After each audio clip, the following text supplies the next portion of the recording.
PCC chief గా బాధ్యతలు చేపట్టిన వైఎస్ షర్మిల గ్రౌండ్ లెవెల్లో యాక్షన్ స్టార్ట్ చేశారు. కాంగ్రెస్ పార్టీ అగ్రనేత రాహుల్ గాంధీ చేపట్టిన భారత్ న్యాయ్ జోడో యాత్రపై అస్సాంలో జరిగిన దాడిని ఖండిస్తూ నిరసనకు పిలుపునిచ్చారు. రాష్ట్ర జిల్లా కేంద్రాల్లో మౌన దీక్షలు చేపట్టాలని పిలుపునిచ్చిన షర్మిల విశాఖలో జరిగిన కార్యక్రమంలో స్వయంగా పాల్గొన్నారు.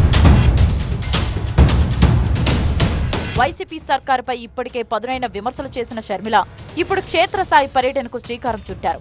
వైఎస్ షర్మిల చేపట్టిన జిల్లాల పర్యటన మంగళవారం శ్రీకాకుళం జిల్లా ఇచ్చాపురంలో ప్రారంభమై ఈ నెల 31న కడప జిల్లాలో ముగుస్తుంది. తొలి రోజున శ్రీకాకుళం, పార్వతీపురం, మన్యం, విజయనగరం జిల్లాల్లో షర్మిల పర్యటిస్తారు. 24న విశాఖపట్నం, అల్లూరి సీతారామరాజు, అనకాపల్లి జిల్లాల్లో స్థానిక నేతలతో సంప్రదింపులు జరుపుతారు. 25న కాకినాడ, డాక్టర్ బిఆర్ అంబేద్కర్ కోనసీమ, పశ్చిమ గోదావరి జిల్లాలు, 26న తూర్పుగోదావరి, ఏలూరు, ఎన్టీఆర్ జిల్లాలు, 27న కృష్ణా, గుంటూరు, పల్నాడు జిల్లాలు, 28న బాపట్ల, ప్రకాశం, పొట్టి శ్రీరాములు, నెల్లూరు జిల్లాలు, 29న తిరుపతి, చిత్తూరు, అన్నమయ్య జిల్లాలు. జోడో న్యాయ యాత్ర ఉద్దేశము మన భారతదేశంలో మన హక్కుల కోసం కొట్లాడాల్సిన అవసరం వచ్చింది కాబట్టి భారత పౌరుల హక్కులు కూడా వాళ్ళకి అందటం లేదు కాబట్టి భారతదేశ పౌరుల హక్కుల కోసం కొట్లాడే దిశగా రాహుల్ గాంధీ గారు భారత్ జోడో న్యాయ యాత్ర మొదలుపెట్టారు. అంతకు ముందు చేసిన భారత్ జోడో పాదయాత్రలో రాహుల్ గాంధీ గారు 4000 కిలోమీటర్లు పైగా పాదయాత్ర చేస్తే అడుగున ఎక్కడ వీలైతే అక్కడ కాంగ్రెస్ పార్టీకి వ్యతిరేకంగా ఉన్న ప్రభుత్వాలు అయితేనేమి, బీజేపీ అయితేనేమి దాడులు చేశారు. కొట్టడం కూడా, కట్టలతో కొట్టడం కూడా చేశారు. అనేక రకాలుగా హింసించడం జరిగింది. నిన్న అస్సాంలో రాహుల్ గాంధీ గారు స్వయంగా భారత్ జోడో న్యాయ యాత్ర చేస్తుండగా హఠాత్తుగా బీజేపీ గుండాలు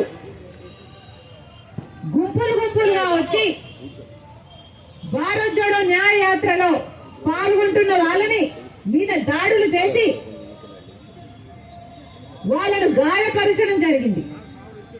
ఎందుకు ఇలా చేస్తున్నారు అని రాహుల్ గాంధీ గారే స్వయంగా దిగి వాళ్ళని ఎదిరిస్తే రాహుల్ గాంధీ గారికి కూడా ప్రమాదం కలిపెట్టే ప్రయత్నం చేసి ఆఖరికి పెద్ద గొడవై నిన్న అస్సాంలో ఈ విషయం జరిగితే అస్సాంలో ఉన్నది బీజేపీ పార్టీకి చెందిన ముఖ్యమంత్రి.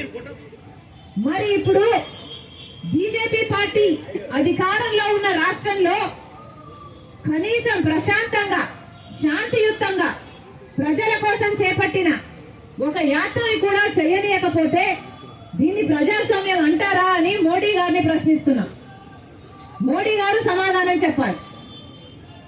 ఈ రాష్ట్రంలో ప్రజలందరూ ఉన్నారా, లేకపోతే కేవలం బీజేపీ పార్టీ కార్యకర్తలు, బీజేపీ పార్టీకి చెందిన నాయకులు, ఆర్ఎస్ఎస్, విహెచ్పి ఇలాంటివి మీకు మాత్రమే చెందిన వాళ్ళు ఈ దేశంలో ఉండాలా అడుగుతున్నా. మోడీ గారు దేశ ప్రజలకు సమాధానం చెప్పాల్సిన అవసరం ఉంది.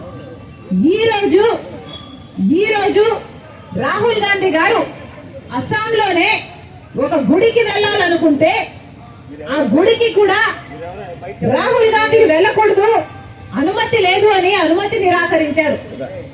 బీజేపీ ప్రభుత్వం అస్సాంలో ఉంది, ఆ ప్రభుత్వం అనుమతిని నిరాకరించారు. ఎందుకు నిరాకరించారయ్యా అని అడిగితే ఎక్కడో అయోధ్యలో రామ్ మందిర్ ఏర్పాట్లు జరుగుతున్నాయి, ఆ కార్యక్రమాలు అక్కడ జరుగుతున్న సమయంలో ఇక్కడ అస్సాంలో రాహుల్ గాంధీ గారు గుడికి వెళ్ళకూడదట. ఇది ఎక్కడ న్యాయం అని అడుగుతున్నాం. అంటే గుడికి వెళ్ళడానికి కూడా మోడీ గారి పర్మిషన్ కావాలా? గుడికి వెళ్ళడానికి కూడా బీజేపీ పర్మిషన్ కావాలా? గుడికి వెళ్ళడానికి కూడా బీజేపీ కార్యకర్త, బీజేపీ నాయకుడో, లేకపోతే ఆర్ఎస్ఎస్ లేకపోతే విహెచ్ఓ వీళ్ళ ఈ సభ్యులే అయి ఉండాలా? సామాన్య ప్రజలకు కనీసం గుడికి వెళ్లే హక్కు లేదా అని అడుగుతున్నాం. ఎందుకు నిరాకరించారో మోడీ గారు అస్సాం చీఫ్ మినిస్టర్ సమాధానం చెప్పాల్సిన అవసరం ఉంది. ఇలా అడుగున నిరంకుశ పాలన ప్రతి చోట ఎక్కడ వీలైతే అక్కడ ఎలా మిగతా ప్రజల్ని మిగతా పార్టీలను ఎలా తొక్కగలిగితే అలా ఇంత నీచమైన పరిపాలన చేస్తుంటే దీని డెమోక్రసీ అని ఎలా అంటారు? ఇది ప్రజాస్వామ్యం అని ఎలా అనుకోమంటారో మోడీ గారు సమాధానం చెప్పాలి. తెలుసు. ప్రధానంగా రాహుల్ గాంధీ గారు చేస్తున్నటువంటి భారత్ జోడో యాత్రలో అనేకమైనటువంటి ఆటంకాలు కల్పిస్తూ అనేక మంది ప్రధానంగా భారతీయ జనతా పార్టీ మొత్తం శక్తులు కావాలని చెప్పి ఒక పథకం ప్రకారం నార్త్ ఈస్టర్న్ స్టేట్స్ లో మణిపూర్ లో మొదలుపెట్టినటువంటి భారత్ జోడో యాత్రకి అనేకమైనటువంటి విధ్వంసకరమైనటువంటి విషయాలు చెప్తున్నట్టు తెలుసు. ఏదో విధంగా కుట్రపూరితంగా ఈ భారత్ జోడో యాత్రని నిలిపివేయాలి, ఆపివేయాలని చెప్పేసి ఆలోచన చేస్తున్నటువంటి ఈ నేపథ్యంలో నిన్న మొన్న మనం చూసాం అనేకమైనటువంటి సంఘటన. సాక్షాత్తు మన ప్రదేశ్ కాంగ్రెస్ కమిటీ అస్సాం అధ్యక్షుడిని అటాక్ చేసినటువంటి పరిస్థితి. ఏదో విధంగా కుట్రపూరితంగా పార్టీ క్యాడర్స్ అందరినీ కూడా విధ్వంసానికి గురి చేసి భయపెట్టి భారత్ జోడో యాత్ర నిలిపివేయాలనేటువంటి ఆలోచన చేస్తున్నటువంటి ఈ నేపథ్యంలో మరి ఈనాడు ఈ కార్యక్రమానికి అఖిల భారత కాంగ్రెస్ కమిటీ ఆంధ్రప్రదేశ్ వ్యవహారాల ఇన్ఛార్జ్ మాణిక్యం ఠాగూర్ గారు, గౌరవ పార్లమెంట్ సభ్యులు వారు వచ్చేశారు. అదేవిధంగా సిడబ్ల్యూసీ సభ్యులు రఘువీరారెడ్డి గారు వచ్చేశారు. మరొక సిడబ్ల్యూసీ సభ్యులు కె రాజు గారు వచ్చేశారు. పూర్వ పార్లమెంట్ సభ్యులు డాక్టర్ కేవీపీ రామచంద్రరావు గారు, అఖిల భారత కాంగ్రెస్ కమిటీ కార్యదర్శి మాజీ మంత్రులు జేడీ శిలం గారు, మరి ఈ ప్రాంతానికి సంబంధించి ఇన్ఛార్జిగా ఉన్నటువంటి రాకేష్ రెడ్డి గారి నేతృత్వంలో ఈ రోజు విశాఖ నగర కాంగ్రెస్ ఆధ్వర్యంలో ఈ కార్యక్రమం జరిగింది.